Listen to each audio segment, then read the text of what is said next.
السلام عليكم ورحمة الله وبركاته. بسم الله الرحمن الرحيم. الحمد لله رب العالمين، والصلاة والسلام على سيد المرسلين وعلى آله وصحبه أجمعين. رب اشرح لنا صدورنا ويسر لنا أمورنا واحلل عقدة من ألسنتنا يفقهوا أقوالنا، وثبت أقدامنا وتمم تقصيرنا يا ربنا رب العالمين. لا حول ولا قوة إلا بالله العلي العظيم. لا حول ولا قوة إلا بالله العلي العظيم. لا حول ولا قوة إلا بالله العلي العظيم. أما بعد، اللهم صل وسلم وبارك على سيدنا محمد وعلى آل سيدنا محمد. أستغفر الله الذي لا إله إلا هو الرحمن الرحيم الحي القيوم الذي لا يموت وأتوب إليه. اللهم اغفر لنا. Alhamdulillah, kita bersyukur kepada Allah Subhanahu wa Ta'ala dapat sama-sama dalam pengajian hadis 40 yang dikarang oleh Imam Nawawi radhiyallahu anhu wa nafa'ana bi'ulumihi wa ja'alana minal mukhlishina bi qiraatih. Alhamdulillah, kita sampai kepada hadis yang ke-28 daripada Sayyidina Abi Najihin Al-Irbad bin Sariyah. Jadi ini sahabat yang meriwayatkan, yang bernama Al-Irbad bin Sariyah. Jadi apabila kita baca syarahnya, penulis akan menceritakan serba sedikit tentang sahabat yang meriwayatkan hadis. Jadi pengenalan tentang sahabat ni, dia ialah salah seorang yang awal memeluk agama Islam. Bahkan setengah riwayat mengatakan dia antara orang yang paling awal dari kalangan orang yang keempat memeluk agama Islam. Tapi mungkin dimaksudkan yang keempat tadi ialah daripada qabilahnya, qabilah Sulaim. Dan dia dari kalangan ahli suffah. Ahli suffah ni adalah seorang yang zuhud dari kalangan sahabat, yang fakir miskin, yang datang daripada tempat yang jauh. Maksud mereka tadi bermalam di suffah yang berada di akhir masjid Nabawi sallallahu alaihi wasallam. Kemudian dia tadi menetap di Syam dan tinggal di bandar Himus. Dan sahabat yang bernama Irbad bin Sariyah ni, dalam syarah ni dinyatakan antara orang yang amat merindukan Allah Subhanahu wa Ta'ala, dan dia tadi selalu mencintai agar dia tadi dicabut nyawanya untuk bertemu Allah. Dan satu ketika dia berdoa, wahai Allah Ta'ala, umurku telah banyak dan tulang-tulangku telah menjadi lemah, maka kau cabutlah nyawaku kepadamu. Dan satu ketika semasa dia sedang membaca doa tersebut, tiba-tiba ada seorang lelaki dengan muka yang amat cantik datang kepadaku semasa dia sedang berada di masjid di Damsyik. Jadi orang tadi berkatakan kepadaku, mengapakah kamu membaca doa tersebut? Maka sahabat pun berkata, sahabat yang bernama Irbad bin Sariyah berkata, apakah doa yang sepatutnya aku baca? Maka sahabat bertanya kepada pemuda tadi, bolehkah kamu beritahu kepadaku doa yang sepatutnya? Maka pemuda tadi berkata, bacalah, Allahumma hassinil amala wa ballighil ajal. Wahai Allah Subhanahu wa Ta'ala, baikkanlah amalanku dan sampaikanlah ajalku. Maksudnya, dia tukarkan doa tadi, daripada kita tadi menceritakan tentang umurku yang telah tua, tulang-tulangku yang telah lemah. Lebih baik, maksudnya, jika ditukarkan dengan doa, wahai Allah Subhanahu wa Ta'ala, jadikanlah amalanku lebih baik. Jadikanlah amalanku berserta dengan ihsan. Kemudian, balighil ajal, sampaikanlah ajalku.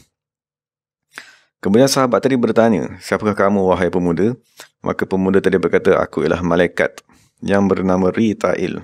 Malaikatnya ditugaskan oleh Allah Subhanahu wa Ta'ala untuk mencabut kesedihan daripada hati orang-orang yang beriman. Dari itulah sedikit tentang perawi yang bernama Al-Irbad bin Sariyah radhiyallahu anhu. Jadi dalam hadis ini, sahabat berkata, Al-Irbad bin Sariyah berkata, wa'adhana Rasulullah, sesungguhnya Rasulullah SAW telah menasihatkan kami, mau'izatan balighatan, dengan satu nasihat balighatan yang sampai ke dalam hati kami. Ini salah satu keagungan Rasulullah SAW. Maknanya kefasihan ialah bercakap dengan bahasa yang jelas. Kemudian setelah kita mempelajari kefasihan bertutur, maka kita perlu mempelajari ilmu kedua yang dipanggil ilmu al-balaghah ataupun dipanggil sebagai sastra. Maksudnya ilmu tentang bagaimanakah cara untuk kita menyampaikan sesuatu makna kepada pendengar. Jadi manusia yang paling fasih ialah Nabi Muhammad sallallahu alaihi wasallam, dan manusia yang paling baligh, maksudnya manusia yang paling sempurna untuk menyampaikan sesuatu maklumat kepada pendengar juga ialah Nabi Muhammad sallallahu alaihi wasallam. Jadi sekiranya kita tadi ingin dikurniakan dengan kefasihan, maksudnya bahasa yang kita gunakan senang difahami, dan sekiranya kita juga ingin dikurniakan dengan al-balaghah, maknanya ayat atau makna yang ada di dalam hati kita tadi dapat sampai kepada hati orang yang mendengar, maka kita perlu dikurniakan dengan nur daripada Nabi sallallahu alaihi wasallam. Maksudnya jangan kita sangka dengan semata-mata kita mempelajari bahasa Arab, nahwu, saraf, dan dengan semata-mata kita mempelajari al-balaghah, maka kita akan dikurniakan dengan kurniaan tersebut. Mungkin kita boleh dapat dengan usaha, tetapi tidak boleh mencapai tingkatan yang tertinggi dalam kefasihan dan balaghah, melainkan apabila kita tadi dikurniakan dengan nur daripada Nabi sallallahu alaihi wasallam. Jadi setelah Nabi sallallahu alaihi wasallam menceritakan tentang memberikan nasihat kepada sahabat-sahabatnya, maka Irbad ibn Sariyah berkata, wajilat minhal qulub, maka hati kami berasa takut apabila mendengar nasihat baginda sallallahu alaihi wasallam, wa dharafat minhal uyun, dan air mata kami pun mengalir. Jadi di dalam syarah dinyatakan bahawa Nabi SAW bersabda dalam hadis yang lain, tidak akan masuk ke dalam neraka Allah siapa yang menangis kerana takutkan Allah Subhanahu wa taala sehinggalah susu kembali ke dalam lambungnya. Dan dalam hadis yang lain Rasulullah SAW bersabda, ma min qatratin ahabba ila Allah min qatrati dam'in min khasyatillah atau qatrati damin uhriqat fi sabilillah. Tiada mana-mana titisan air yang lebih dicintai di sisi Allah Subhanahu wa taala melebihi daripada titisan air mata kerana takutkan Allah, ataupun titisan darah yang ditumpahkan dalam perang berjihad di jalan Allah Subhanahu wa taala. Dan Imam Sayyidina Ka'ab ibn al-Ahbar radhiyallahu anhu dia berkata, demi Allah yang diriku berada di dalam genggamannya, sesungguhnya sekiranya daku menangis kerana takutkan Allah Subhanahu wa taala sehingga mengalir air mataku di atas mukaku, lebih daku cintai daripada daku mensedekahkan satu gunung yang besar daripada emas. Itu beberapa kelebihan apabila kita tadi boleh mengalirkan air mata kerana takutkan Allah Subhanahu wa taala. Dan itulah tanda hati seseorang tadi dah mula menjadi lembut. Masa hati kita tadi dah mula boleh merasai rahmat yang turun daripada Allah Subhanahu wa taala. Dan dalam syarah ni dinyatakan bahawa nasihat yang disampaikan oleh Rasulullah ni ialah setelah solat asar. Maka Rasulullah memberi peringatan. Rasulullah tadi menggerunkan sahabat-sahabat untuk melembutkan hati mereka. Dan dalam syarah dinyatakan bahawa Nabi amat jarang menggunakan cara ataupun gaya bahasa tersebut kerana takut sahabat-sahabat tadi akan putus asa ataupun jemu dan sebagainya. Tetapi Nabi SAW kadang-kadang apabila melihat keperluan tertentu, maka Nabi SAW akan menggunakan uslub inzar, pemberian amaran. Dan sesungguhnya Imam Malik bin Dinar berkata, aku telah membaca dalam kitab Taurat, sesungguhnya orang alim sekiranya dia tadi tidak beramal dengan ilmunya, maka nasihat-nasihat yang dia sampaikan tidak akan masuk ke dalam hati pendengar dan tidak akan kekal di dalam hati orang yang mendengar. Sebagaimana air hujan yang turun di atas batu yang amat licin. Dan dia dikatakan juga bahawa sesiapa yang menasihatkan orang lain dengan semata-mata percakapan, tapi dia tidak melakukan nasihat tersebut, dha'a kalamuhu, maka ucapannya sia-sia. Dan sesiapa yang menasihat dengan perbuatannya, maksudnya di samping dia tadi bercakap dari lidahnya, tapi dia sendiri melaksanakan nasihat tersebut, nafazat sihamuhu, maka anak panah percakapannya tadi akan masuk ke dalam hati orang yang mendengar. Jadi apabila Rasulullah telah menasihatkan tadi, maka kami berkata, wahai Rasulullah sallallahu alaihi wasallam, ka'annaha mau'izatu muwaddi'in, seolah-olah kamu memberikan nasihat orang yang akan meninggalkan kami, Maka sahabat tadi berkata, fa'ausina, maka wasiatkanlah kepada kami wahai Rasulullah sallallahu alaihi wasallam. Maka Rasulullah SAW memberikan beberapa wasiat. Pertama sekali ialah Rasulullah berkata, usikum bitaqwallahi was-sam'i wat-ta'ah. Jadi apabila Nabi berkata bitaqwallah, maka di situ difahami fardu ain ataupun tuntutan dengan Allah Subhanahu wa taala yang diistilahkan sebagai hablun minallah. Maksud Nabi kata, hendaklah kamu tadi menguatkan hubungan dengan Allah Subhanahu wa taala, jangan memandang selain daripada Allah Subhanahu wa taala. Kemudian Nabi menasihatkan dengan nasihat yang kedua, was-sam'i wat-ta'ah. Inilah hablun minan nas.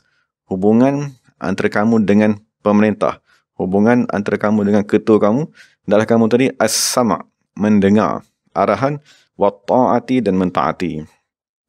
Wa in ta'ammara 'alaikum 'abdun habasyiyun. Sekalipun dilantik menjadi pemerintah ke atas kamu seorang hamba yang berkulit hitam.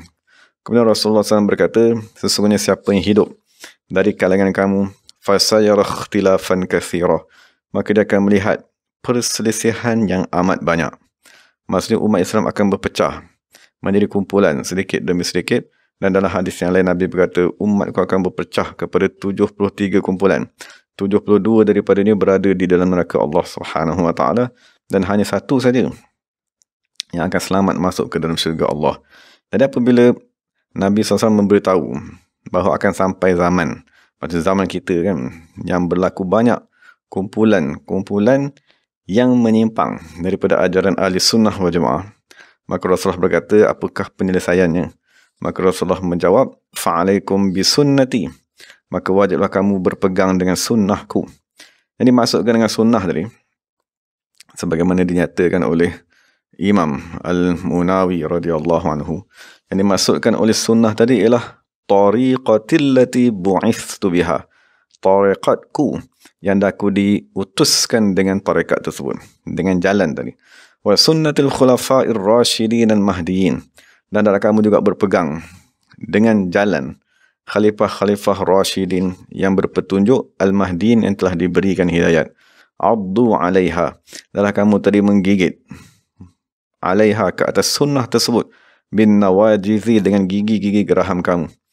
Wa iyyakum, dan hendaklah kamu semua menjauhi muhdatsatil umur, perkara-perkara yang baru diciptakan. Fa inna kulla muhdatsatin bid'ah, sesungguhnya perkara yang baru diciptakan tadi ialah perkara yang bid'ah. Wa kullu bid'atin dalalah, wa kullu bid'atin dalalah, dan setiap perkara bid'ah tadi ialah satu kesesatan. Jadi apabila Rasulullah memberitahu akan sampai satu zaman berlaku perpecahan. Jadi perpecahan yang dimaksudkan di dalam hadis ni ialah perpecahan daripada sudut akidah.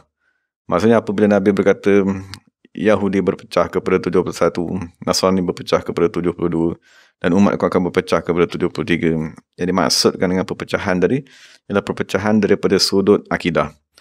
Maksudnya di dalam umat Islam, mereka berpecah kepada 73 akidah, dan hanya satu saja yang Nabi SAW beritahu akan selamat daripada neraka Allah Subhanahu wa taala, iaitu jalanku, dan jalan yang dibawa oleh khalifah.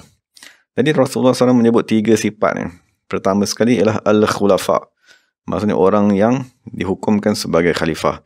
Jadi khalifah-khalifah Nabi Muhammad SAW, maksudnya yang pertama sekali ialah Sayyidina Abu Bakar, Sayyidina Umar, Sayyidina Uthman, dan khalifah tersebut akan berkekalan sehinggalah kepada hari kiamat. Maksudnya dalam hadis yang lain Rasulullah bersabda, rahmatullahi ala khulafai, sesungguhnya Allah Ta'ala menurunkan rahmat ke atas khalifah-khalifahku. Jadi sahabat bertanya, wahai Rasulullah SAW, siapakah khalifah kamu wahai Rasulullah? Maka Nabi SAW bersabda, allazina yuhyuna sunnati, mereka yang menghidupkan sunnahku, wa yu'allimunahan nas, dan mereka mengajar kepada manusia sunnah tersebut. Jadi itulah hadis yang Rasulullah memberitahu kepada kita apakah yang dimaksudkan dengan khalifah tadi. Maksud jangan kita faham apabila disebut sebagai khalifah tadi ialah pemerintah negara. Kan khalifah tadi ialah orang yang mentadbir, kan, orang yang menguruskan negara. Itulah salah satu makna daripada makna khalifah tadi. Tapi yang dimaksudkan dengan khalifah tadi ialah allazina yuhyuna sunnati, orang yang menghidupkan semula sunnah Nabi Muhammad sallallahu alaihi wasallam yang telah mati.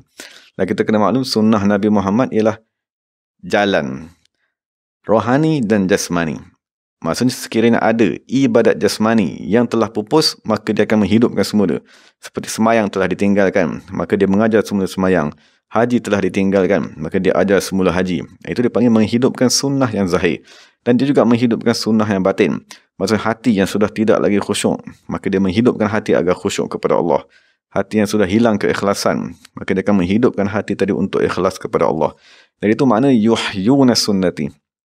Tugas khalifah-khalifahku semenjak daripada kewafatan Rasulullah SAW hinggalah kepada bangkitnya sampainya hari kiamat, maka tugas khalifah tadi pertama sekali ialah menghidupkan sunnah Nabi Muhammad SAW.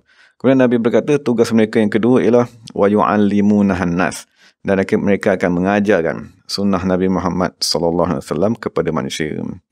Cuma dalam hadis yang sedang kita baca ni, Nabi menyebut dua sifat ni. Wa sunnatul khulafa'ir rasyidin al-mahdiyin. Jadi kita dah maklum khalifah tadi ialah pengganti ataupun naib kepada Rasulullah SAW, mereka yang menyambung tugas baginda sallallahu alaihi wasallam. Dan Nabi memberitahu kepada mereka ada dua sifat. Pertama ni ialah ar-rasyidin, membimbing rohani manusia, dan kedua ialah al-mahdiyin, mengajarkan ilmu kepada manusia. Jadi itulah dua sifat yang perlu kita ada, dan Nabi SAW memberitahu dalam hadis yang lain bahawa mereka tadi akan menghidupkan semula sunnah. Dan antara sunnah Nabi Muhammad SAW yang paling penting sekali ialah seseorang tadi berzikir, seseorang tadi menerima baiat zikir, seseorang tadi dipakaikan khirqah, kan, seseorang tadi berkhalwat, bersuluk, maksudnya beruzlah, mendekatkan diri kepada Allah. Dan antara sunnah Nabi Muhammad yang paling agung tadi ialah mengenal Allah Subhanahu wa taala, mencintai Allah Subhanahu wa taala, bersifat dengan siddiq, kan, bersifat dengan amanah dan seumpamanya. Maka itulah sunnah yang perlu kita kaji pada diri kita. Kan, maksudnya ada sunnah yang zahir seperti berpakaian dengan pakaian baginda sallallahu alaihi wasallam, menunggang tunggangan baginda. Itu adalah sunnah-sunnah yang zahir. Tapi yang paling penting sekali adakah sunnah yang batin yang ditinggalkan oleh Rasulullah sallallahu alaihi wasallam telah berjaya kita hidupkan di dalam diri kita.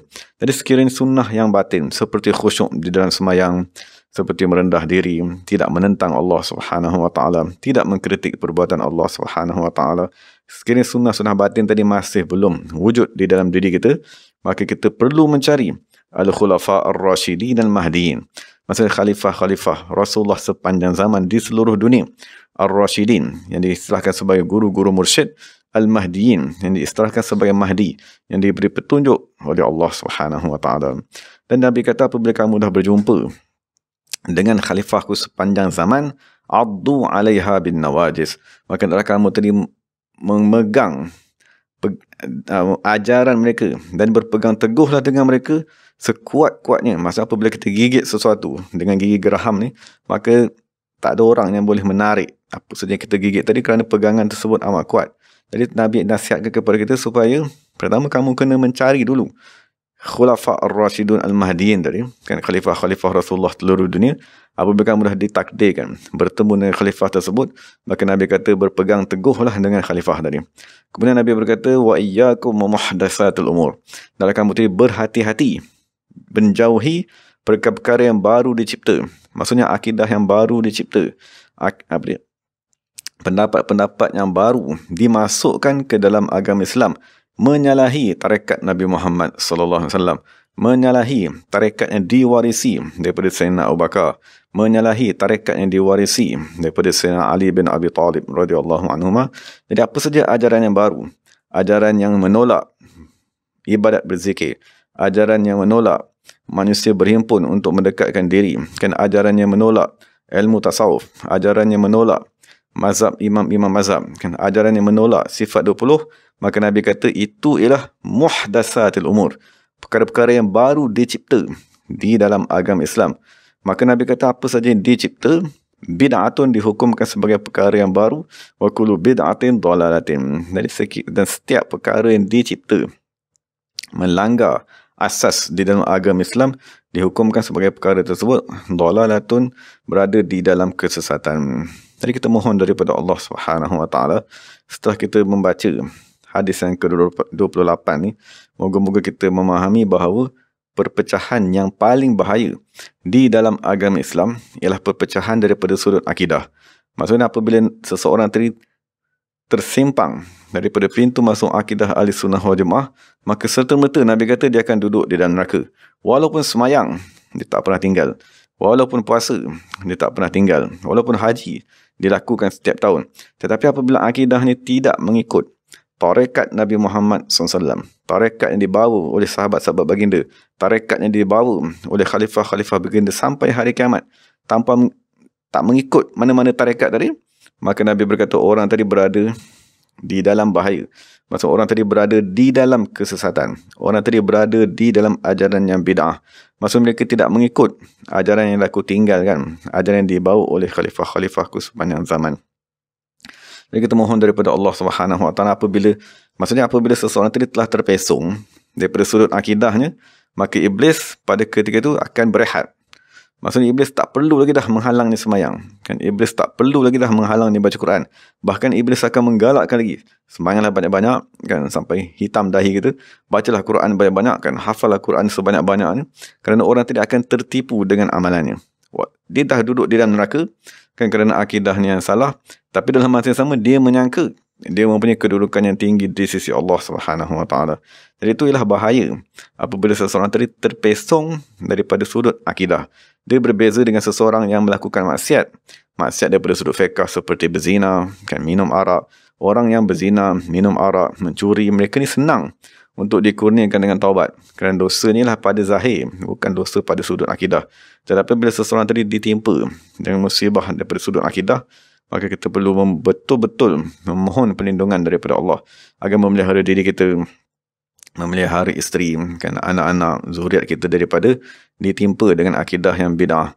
Jadi apabila kita sebut saja akidah yang bid'ah di awal Islam, maka akidah tadi merujuk kepada akidah di bawah seperti akidah Khawarij, kan, akidah Mu'tazilah, kan, akidah Jabariyah.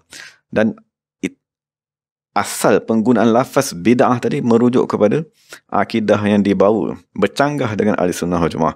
Kemudian barulah lafaz bid'ah tadi diluaskan penggunaannya kepada masalah-masalah fiqh yang lain. Cuma apabila Nabi sebut sallallahu alaihi wasallam dalam hadis ni, maksud Nabi nak memberitahu bahawa akidah akan dirosakkan oleh iblis. Sebagaimana iblis merosakkan akidah yang dibawa oleh Nabi Musa, dipecahkan kepada 71. Dan sebagaimana iblis merosakkan akidah yang dibawa oleh Nabi Isa alaihi wasallam, dipecahkan kepada 72. Tapi walau macam mana pun iblis cuba untuk merosakkan akidah umat Islam, maka Nabi berkata tetap akan ada satu kumpulan yang berada di atas kebenaran, iaitu khalifah-khalifahku sehinggalah akhir zaman, yang memimpin tarekat-tarekat di seluruh dunia, membawa manusia ke dalam sirat mustaqim. Jadi kita mohon daripada Allah Subhanahu Wa Taala agar memelihara akidah kita, memelihara amalan kita.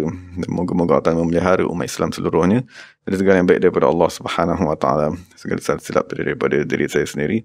Wa aqulu qawli hadza wa astaghfirullahal azim li wa lakum wa lisairil muslimin wal muslimat. Assalamualaikum warahmatullahi wabarakatuh. Bismillahirrahmanirrahim. Alhamdulillahirabbil alamin.